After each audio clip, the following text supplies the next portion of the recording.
हंसी वारदाते हैं, कुछ हादसे हो जाते हैं। छोटी सी बात बड़ी हताशा, छोटी सी बात बड़ी हताशा। जिंदगी बन गई है तमाशा, कुछ हंसी वारदाते हैं, कुछ हादसे हो जाते हैं। लो रेहान मियाँ, ये आपका बैग। ये क्या अब्बू, बटन को उल्टा पुल्टा लगा दिया। नीचे के बटन को ऊपर और ऊपर के नीचे। अभी ठीक कर देता हूँ, अभी ठीक कर देता हूँ बेटा। अब ठीक है? पहले से बेहतर है। अब्बू, अभी तक आपने हमारा लंच बॉक्स डालने की आपकी वजह से हम रोज लेट हो जाते हैं स्कूल अरे के लिए। बेटा, मेरे दो ही हाथ है ना, तुमको भी तैयार करना है और तुम्हारा लंच बॉक्स भी तैयार करना है? ये क्या, अभी तक आपने बच्चों को पूरी तरह से तैयार भी नहीं किया? अरे बेगम, वही तो कर रहा हूँ।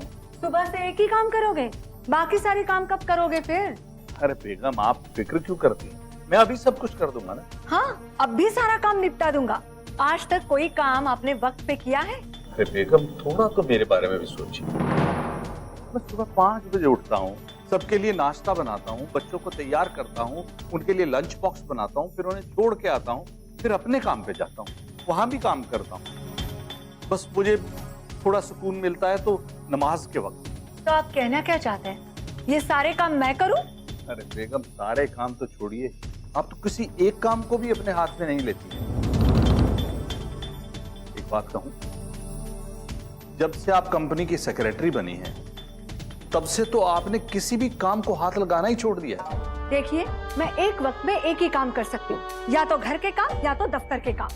लेकिन बेगम, आप तो नौकरी से पहले भी घर का कोई काम नहीं करती, और नौकरी तो मैं भी करता हूँ, उसके बावजूद मैं घर के सारे काम करता हूँ। आप एक छोटे से शोरूम के छोटे से क्लर्क हो, और मैं एक आलीशान बड़ी कंपनी की सेक्रेटरी हूँ। वो ठीक है, लेकिन काम तो काम है ना। आप कम से कम सुबह बच्चों को तैयार तो कर सकती हैं। बिल्कुल नहीं। आप अपनी अम्मी जान को क्यों नहीं बुलवा लेते, बच्चों को ही संभाल लेंगी। लेकिन कुछ रोज पहले तो अम्मी यहाँ आई थी। हाँ, आई तो थी, मगर आपके अब्बा की तबीयत का बहाना बनाकर यहाँ से चली गई। देखिए बेगम, आप ये गलत कह रही हैं। मेरे अब्बू की तबीयत हकीकत में खराब है। देखिए, मैं कुछ नहीं सुनना चाहती, और आपको पहली और आखिरी मर्तबा समझा रही हूँ, बच्चों और घर को संभालना आपकी जिम्मेदारी है, मेरी नहीं, समझे?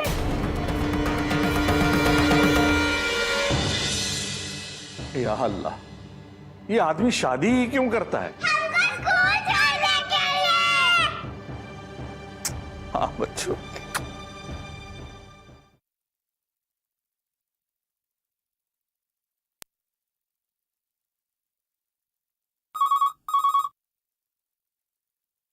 हेलो, कौन? जी मैं आपका शौहर बोल रहा हूँ। आपको कितनी बार मना किया है कि यहाँ पर फोन मत किया कीजिए। बेगम, आप जानती हैं आज देरी होने की वजह से मेरे मालिक ने मुझे कितनी तलखी भरी बातें सुनाई। वो आपकी परेशानी है, आप ही जानो। अरे बेगम, अगर आप अपनी गाड़ी से हम लोगों को छोड़ देती तो क्या बिगड़ जाता आपका?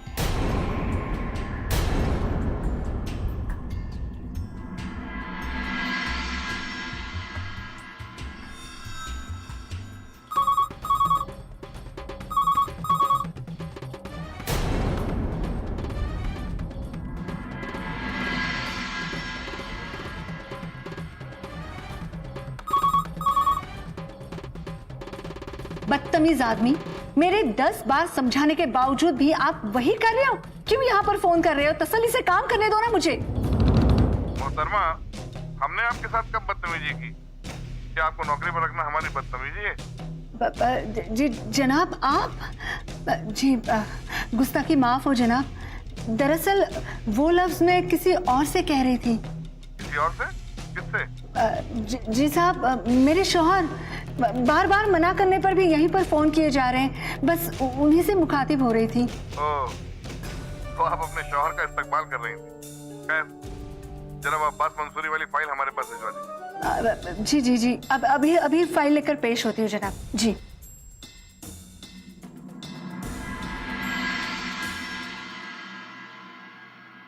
मेरे दिल ने जो चाहा मिल गया, मैंने जो कुछ भी मांगा मिल गया, हो गई प्यार की हर तमन्ना तमन्ना जा। अरे वाह बेगम, आज तो आप बड़ी खुश नजर आ रही हैं। भाई आपके चेहरे से खुशियों का नूर टपक रहा है, क्या बात है?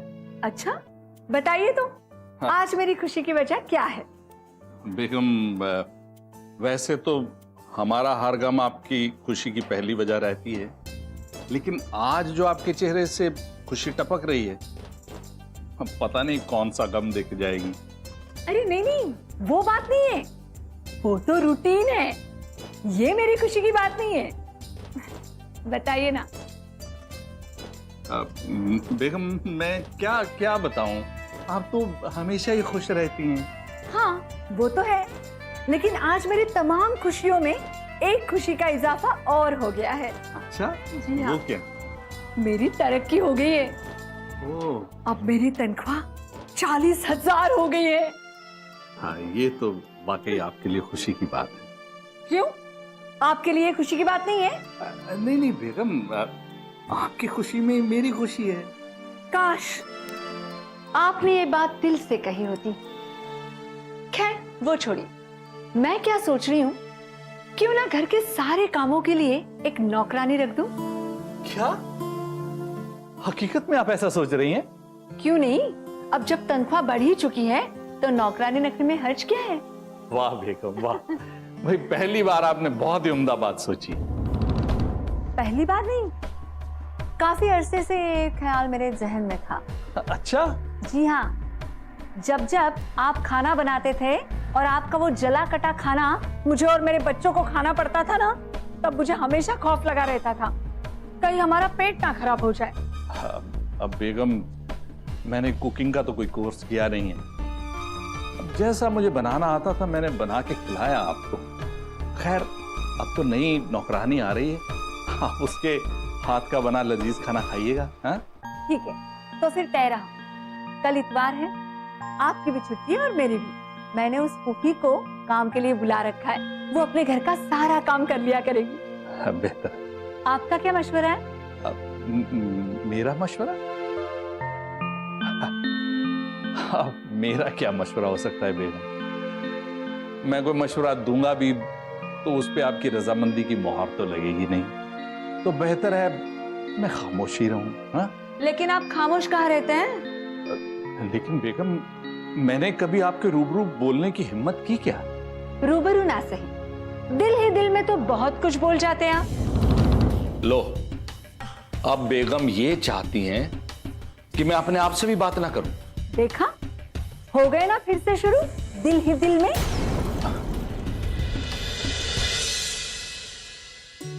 बच्चा लोग, आपका दूध, ये ले बेटा दूध, और ये आपका, और बेगम ये आपकी गर्मा गर्म चाय। शुक्रिया जनाब। ये और ये हमारी।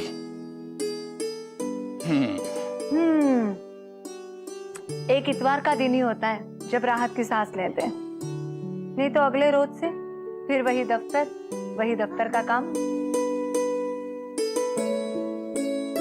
और मेरे लिए वही रसोई, वही बच्चों को संभालना वगैरह वगैरह वगैरह। क्या करें, मुझे भी तो अच्छा नहीं लगता कि आप खाना पकाए, घर का सारा काम करें। बेगम, अगर मैं नहीं करूंगा तो कौन करे? मुझे लगता है अब आपको इस काम से निजात मिल जाएगी। वो कैसे? मैंने कहा था ना, मैंने घर के काम के लिए फूफी को बुलाया है। अरे हाँ, वो तो मैं भूल ही गया। अस्सलाम वालेकुम। वालेकुम अस्सलाम। बैठिए फूफी। कहो सकीना, कैसे बुलाया? फूफी, मुझे एक ऐसी नौकरानी की जरूरत है जो सुबह के नाश्ते से लेकर रात के खाने तक का सारा काम कर दे, जैसे झाड़ू पोछा करना, दोनों वक्त के बर्तन धोना, फिर मशीन से कपड़े निकालना, बच्चों को स्कूल बस तक छोड़ना, 4 बजे फिर से लेकर आना। ना सकीना बेगम, मैं तो इतना काम ना कर सकूं। झाड़ू पोछा बर्तन ये सब तो कर लूंगी और महीने के 2000 रुपया पगार लूंगी। तो बाकी काम कौन करेगा?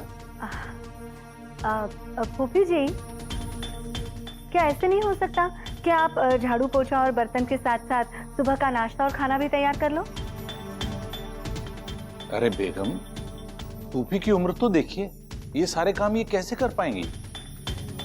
आप चुप रहिए, मैं बात कर रही हूँ ना। हाँ फूफी जी, आप बताइए, आप इतने काम नहीं कर सकती हो? सकीना बेगम मेरी छोटी बहन है, वो ये सब काम कर लेगी। खाना नाश्ता रात का खाना सब काम कर लेगी, पर महीने का 5000 रुपया लेगी।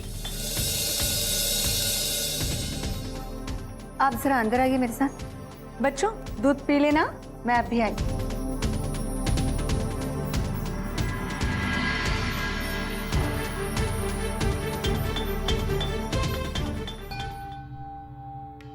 अरे भाई बताओ तो, हुआ क्या?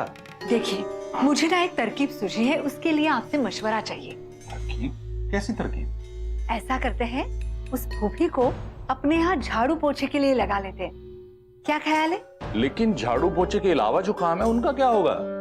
अरे उसके लिए फूफी की छोटी बहन को काम पे रख लेते, बस 1 महीने के लिए, और 1 महीने के बाद उनकी बहन को निकाल देते, फूफी अपना काम करती रहेगी। देखिए, वो जो फूफी है ना, उसकी बहन को पहले हम काम पर रख लेते हैं, फिर उसके मार्फत आपको आहिस्ता आहिस्ता आटा गूंदना और रोटी बनाना आ ही जाएगा। लेकिन ये होगा कैसे बेगम? आपने इसका खुलासा तो किया ही नहीं। अब मैं क्या बताऊं आपको? देखिए, वो जो नौकरानी हम रखेंगे, वो धीरे धीरे आपको कुछ खाना बनाना सिखा देगी और कुछ मैं सिखा दूंगी। फिर क्या, आप धीरे धीरे खाना बनाने में माहिर हो जाओगे। लेकिन बेगम, मैं कैसे घर के सारे काम और खाना बनाना भी सीख सकता हूँ? देखिए, जो शख्स बातें बनाने में माहिर हो और अपनी बीवी को बनाना बखूबी जानता हो, वो शख्स कुछ भी कर सकता है, और आपकी इस काबिलियत पर मुझे पूरा भरोसा है।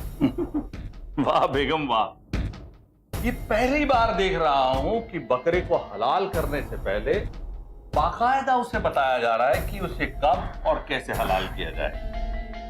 क्या दिमाग पाया आपने, दाद देता हूं। लेकिन बेगम, एक बात हमें भी बता दीजिए, हमारी नौकरी का क्या होगा? नौकरी करने की आपको क्या जरूरत है? अब तो मेरी तनख्वाह भी बढ़ चुकी है, और वैसे भी आपको आपकी नौकरी से जो भी मिलता है वो तो इस नौकरानी की तनख्वाह में ही चला जाएगा। इससे बेहतर तो यही है कि सारा खर्चा मुझे उठाने दो, आप बस घर के कामों पे थोड़ा ध्यान रखो। तो ठीक है, चलिए, और फूफी की बहन को कल का न्योता दे दीजिए। कल करे सो आज कर, आज करे सो अब। कल क्यों? आज से ही काम पे रख लेते। अब भी मैं बोल देती हूँ फूफी को अपनी बहन को भी आज ही से बुला ले, ठीक है? चलिए चलिए फिर।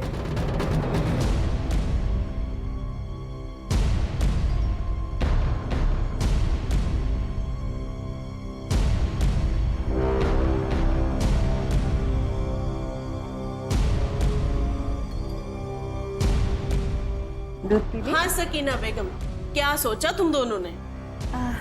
ठीक है फूफी, आप आज से ही काम पर लग जाइए और अपनी छोटी बहन को भी बुला लेना हमारे यहाँ खाना बनाने के लिए।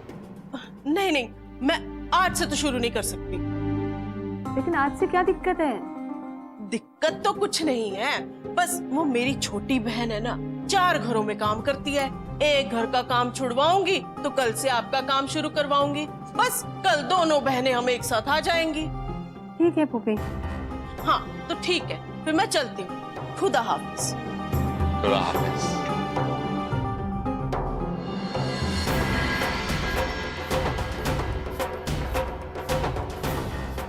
आप क्यों सिर झुकाकर बैठे हैं? बेगम, झुके हुए सर ही काटे जाते हैं, तने हुए सरों को काटने की हिम्मत किसी में नहीं होती। आपको अपने बेगम की हिम्मत पर कोई शक है क्या? अरे नहीं नहीं, मुझे क्यों शक होगा? नहीं ना, तो फिर चलिए रसोई में चलिए। चलिए। बीवी चलाए शौहर पर हुकुम की तलवारें, गुलाम की मानिंद हाजिर हो जब भी बीवी पुकारे। कैसी संग दिल बीवी है, तरस नहीं है जरा सा, है छोटी सी बात बड़ी हताशा, छोटी सी बात बड़ी हताशा। जिंदगी बन गई है तमाशा, कुछ हंसी वारदातें हैं, कुछ हादसे हो जाते हैं।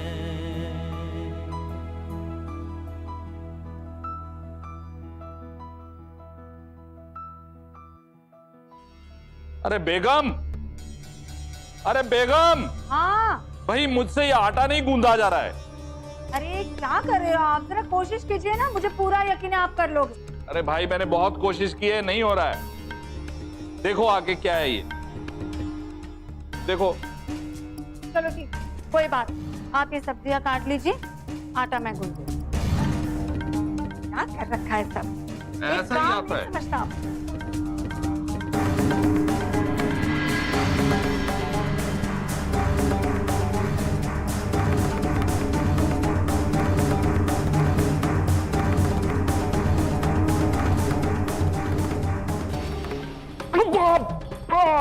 या अल्लाह, क्या हुआ? हाँ? अरे अरे अरे, क्या हुआ दिखाइए। उंगली कट गई। उंगली काट ली आपने, रुकिए दवा लेके आती हूँ। आप भी ना, इतना सा काम कहाँ आपके लिए, वो भी नहीं हो रहा है आपसे। छोड़ो छोड़ो छोड़ो। आप बस बस बस बस बस बस हो गया, अच्छे हो क्या? इतना चिल्ला रहे हो। अरे इतनी गहरी चली गई है। कितनी काटी सब्जी, तो कुछ काटी ही नहीं, उंगली कटवा दी। लाइए लाइए।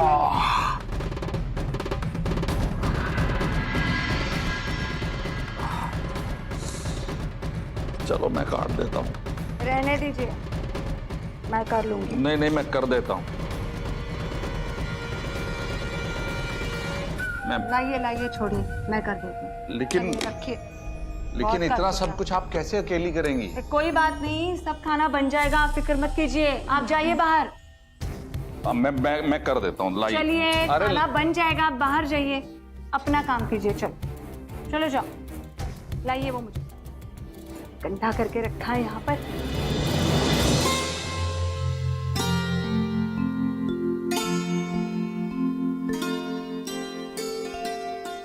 अस्सलाम वालेकुम शराफत भाई।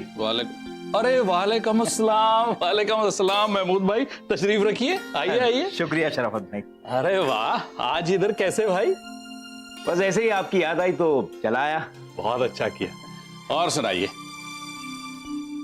शराफत भाई, आपकी बेगम आला ओहदे पर है, इसीलिए आप आला मकान में रहते हैं। एक हम हैं जो अदने से मकान में घुट घुट कर दिन गुजारते हैं। अरे महमूद भाई, जिसकी किस्मत में जो होता है उसे वही मिलता है। सही फरमा रहे हैं आप, सब किस्मत का खेल है, इसीलिए तो हमारे घर की हालत पतली है। 8,000 महीने की तनख्वाह में बड़ी मुश्किल से गुजर होती है, मगर आपके यहाँ तो खुशहाली खुशहाली है। अरे महमूद भाई, ये सब नजरों का धोखा है। दूर के ढोल बहुत सुहाने लगते हैं, और फिर किया भी क्या जा सकता है। दुनिया में मसले तो सबके सामने आते ही हैं। ये क्या हो गया?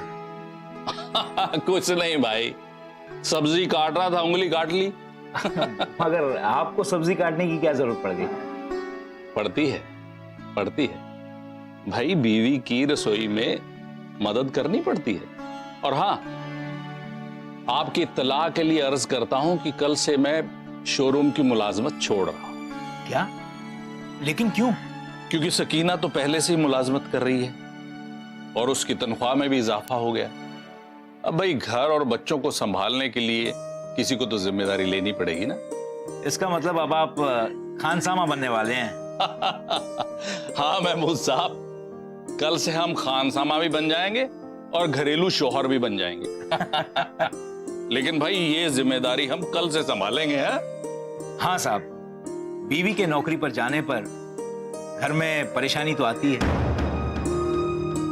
अच्छा शराफत भाई, मैं अब इजाजत चाहूंगा। अरे महमूद साहब, अभी तो आप आए हैं? बैठिए ना, कुछ सुनाइए।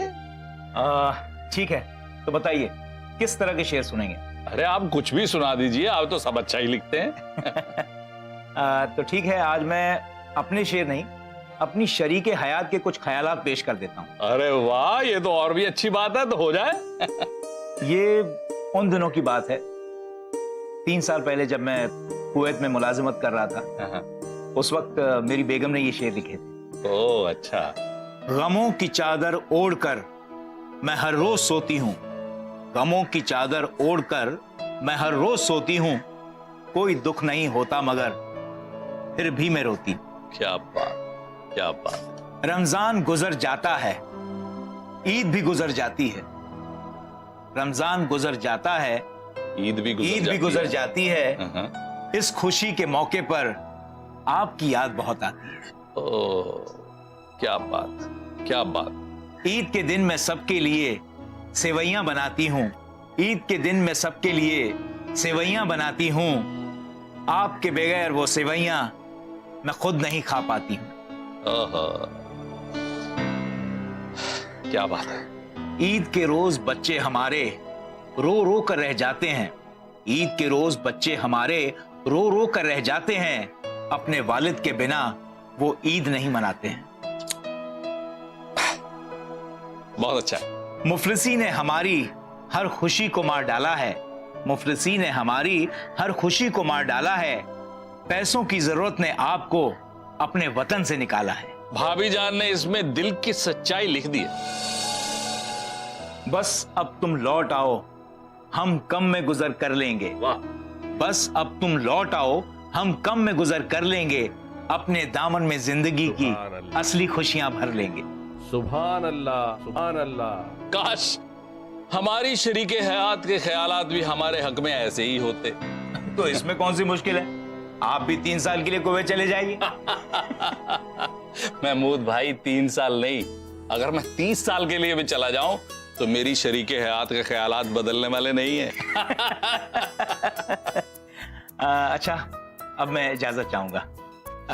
खुदा हाफिज। खुदा हाफिज, खुदा हाफिज।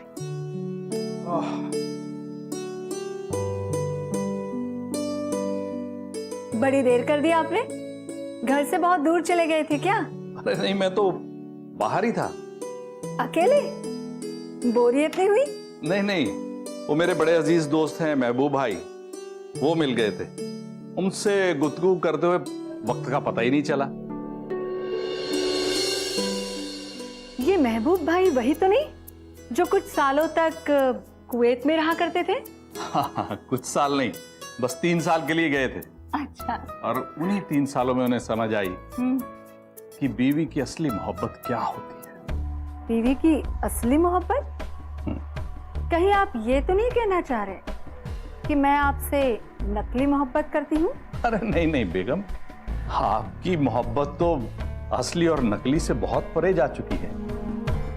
आप जैसी मोहब्बत तो इस कायनात में बहुत थोड़े शौहर हैं जिनको नसीब होती है। आज पहली मर्तबा आपके अल्फाजों की गहराई मैंने समझ पा रही हूँ। आप मेरी तारीफ कर रहे हैं या मुझे ताना मार रहे हैं? अरे बेगम, मैं ऐसी हिमाकत कैसे कर सकता हूँ? भाई मेरे मुंह से तो जो लफ्ज निकलेंगे वो आपकी तारीफ करने के लिए निकलेंगे। आपकी इसी अदा पर तो हम नाच करते हैं। पता है बेगम, महबूब भाई क्या कह रहे थे? मुझे कैसे पता होगा, आप ही बताइए। जब महबूब भाई कुवैत में थे तो उनकी बेगम उनकी शान में बड़े उम्दा कलाम लिखा करती थी।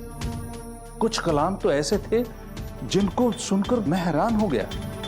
आपकी हैरानगी की कोई खास वजह? खास नहीं बेगम, बेहद खास कहिए। अच्छा, हाँ, तो वो बेहद खास वजह हमें भी तो समझाइए। खास वजह यह है बेगम कि महबूब भाई और उनकी बीवी के दरमियान जो मोहब्बत मैंने महसूस की है वो पहले कभी नहीं की। आपको पता है महबूब बाई की बीवी उनसे इतनी मोहब्बत क्यों करती है? सीधी सी बात है बेगम, हर बीवी का फर्ज है कि वो अपने शौहर से मोहब्बत करे। जी नहीं, हकीकत तो मैं बयां करती हूँ। महबूब भाई की बीवी उनसे इतनी मोहब्बत इसलिए किया करती थी क्योंकि महबूब भाई वहां रहकर ढेर सारा पैसा कमाकर उसे भेजा करते थे। पर यहां तो सारी तस्वीर ही उल्टी है। यहां पैसा मैं कमाती हूँ।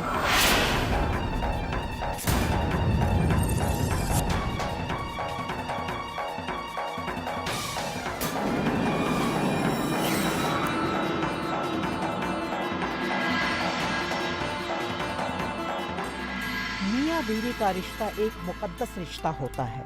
अगर दोनों इस रिश्ते को अपना फर्ज समझकर निभाएं तो ये रिश्ता बहुत मजबूत हो जाता है। शौहर अपनी बीवी से मोहब्बत करे तो बीवी उस मोहब्बत को शौहर की कमजोरी ना समझे। शौहर को भी चाहिए कि बीवी को वो हुकूक और इज्जत के साथ में रखे, लेकिन सर पे ना बिठाए। वक्त की नजाकत को समझो बेगम।